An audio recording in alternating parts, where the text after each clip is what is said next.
Bismillahirrahmanirrahim. Kusoo dhawaada Somali Job Training Center. Caawa waxaan inii wadaa shayga shaqada la yiraahdo way hawl badan tahay. Qofku markuu tacliinta soo barto siduu shaqada u raadsan lahaa. Haddaba waxaan inii hayaa siyaabaha shaqada aad ku codsanayso, siyaabaha fududeyn karo. Waa fududeyn karo inaad samayso. Kow waxaad tegaysaa Google ama Google-ka ayaad tegaysaa. Markaad Google-ka aad tagto ama Chrome wixii kuugu jiraba Chrome-ka Google-ha ka dhex tegaysaa sideedaba. Halkan waxaad ku qoranaysaa marka wax la yiraahdo UNDP jobs in Somalia oo xadidayso shaqada UN-ta ka jirto. yacni waa dalal kala duwan weeye dabcan shaqooyinka marka la isticmaalayo. Marka qaybahaas qaybo ka mid ah hadda waa NGO-yada iyo waa consortium-ka baa la yiraahdaa way badan tahay. Annagu marka midaan u joogno waa UN ayaan u jeednaa. Marka dabcan waxaad aragtaan hadda meeshan shaqooyin badan baad ku aragtaan. Vacancies in Somalia aad arki kartaa oo UN jobs waad geli kartaa. Kan kale waad geli kartaa. Internship haddaad u baahan tahay waad geli kartaa. UNDP sababta ugu soo halqabsaday waa hay'adda ugu dhaqdhaqaaqa badan. Waxaa jiro relief jobs baa jiro waa asagana way badan yihiin maasha Allah aad bay u badan yihiin. Marka waxaan tegaynaa vacancy in Somalia halkaasaan ku dhufanaynaa. Halkaan markaan ku dhufano marka waxaan helaynaa shaqooyinka marka UN ka dhegan. Marka United Nations marka wax ma kala saarto. Marka waa Soomaaliya baad ku galaysaa inta ku galis waa halka. Marka haddii aad u baahan tahay location gaar ah adiga aad u baahan tahay waa qaybtaas aad tegaysaa location-ka. Waxaad tegaysaa qaybta oo duty station-ka ayaa tegaysaa qaybta u baahan tahay. Haddaad u baahan tahay waad ku dhufani waxaad arkaysaa ama Somaliland, Puntland, Jubaland ama magaalo ahaan baad u arki kartaa intaba. Haddii aad u baahan tahay hay'ad gaar ah marka ama organization gaar ah waad ku dhufanaysaa. Haddii aad rabto inaad ogaato kuwa hadda macnaha ma garanaysaa xirmanayo 1 or 2 days ka dhimatay waad tegi kartaa. Waxaa kaloo tegi kartaa kuwa kale marka. Marka waxaan u soconaa waxaa weeye in sidaan oga samaysan lahayn dabcan account inaad ku lahaato ama aad weydid shaqadii oo shaqo hataa la marka iyada ah ama laga reebo laakiin account permanent inaad ku lahaato ayaa muhiim ah. oo roster baad geli kartaa oo lagu baahnaan karaa dib baa loo eegi karaa ama waxaa la yiraahdaa poolka inaad gasho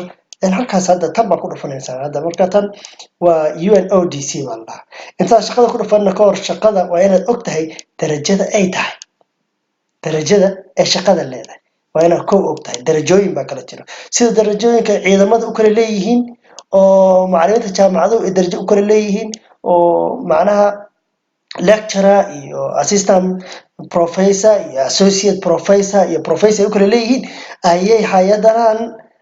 positionada soo rajinayaan sidoo kale u kala leeyihiin kan hadda waa P2 standard P2 standard hadda maqasho waa boss ka weyn da'ada nationalka uu ka weyn yahay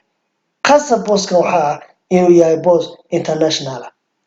marka ayaa loo baahan yahay qof khibradeed leh marka tusaale marka hadda waxa u soconahay akoonka saa u furan leeyahay akoonka waxa u furanaysaa waxaana dhan wada aqrin markaad aqriso tagto meelaha ugu muhiimsan waa meelaha aad arkaysaa weeyaan waa meelaha ugu muhiimsan education-ka video hore ku sharaxay kan laftirkiisa work experience waa muhiim inta waxaad ka ogaan kartaa bosskan qofka uu yahay language-da la isticmaalayo sidoo kale muhiimadu waxa weeye in aad ku tagto halkan hadana marka labaad bosska marka si aad u tagto hay'adda soo dhajistay page-keeda rasmiga ama UN carriers-ka rasmiga baad tagaysaa ka marka tagto Allah musta'an uu noo soo furmanaya marka uu soo furto dabcan waxaan u gudbaynaa hadda website-kii public ka tagnay website gaar ah baan tagaynaa marka kan waa kan carriers-ka gaarka ah weeye inspire waa la dhahaa UN-ta gaar u leh marka waa job portal-ka la isticmaalay marka apply baa leedahay apply ayaa leedahay luqadda waa soo dooran kartaa apply marka dhahdo haddii aad hore u lahayd kanaad buuxinaysaa iyo kan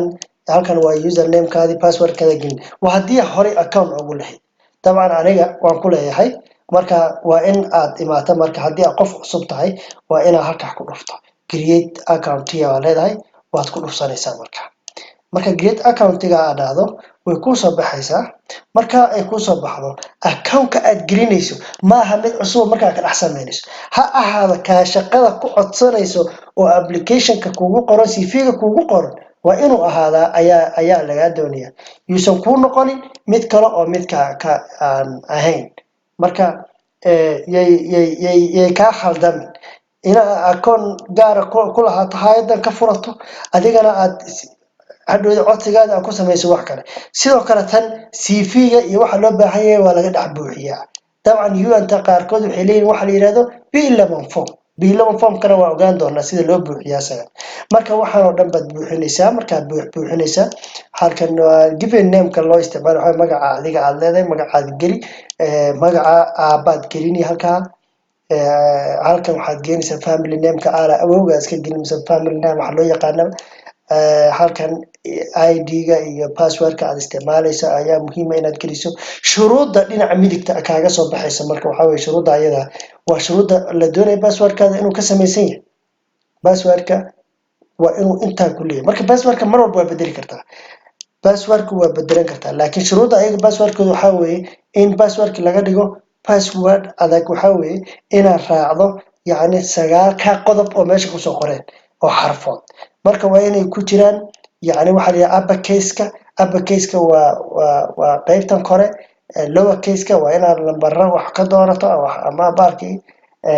xarfo yar yar aad doorato capital ku darto small letter nooca waa waxa isku dhex qasaysa laakiin shuruudu waa inuu inta ku jirto haddiise ku jirin marnaba ka aqbali maayo halkan password-ka asaga ahaan baad ku confirm garanaysaa primary email-ka marka waa ka saxda lagala soo xiriirayo email-kaada halkaa geli email-kaada halkaa geli halkaana username-kaadi waxaad adiga gashan doono alternative email hadduu jiro email kale ana lama gastaba kaadi baa lagu celiyaa aad official-ka u lahayd halkan date of birth-kaadi saxda ay CV-ga ku qoran geli dabcan waxaad dahaysaa marka ayada register baa leedahay marka daado u ka aqbali marka aqbal shaqadii ayada ahayd baa toos u gudagalaysaa caawa marka halkaasi marka noogu egtahay waan ka sii socon doonaa insha Allah thank you very much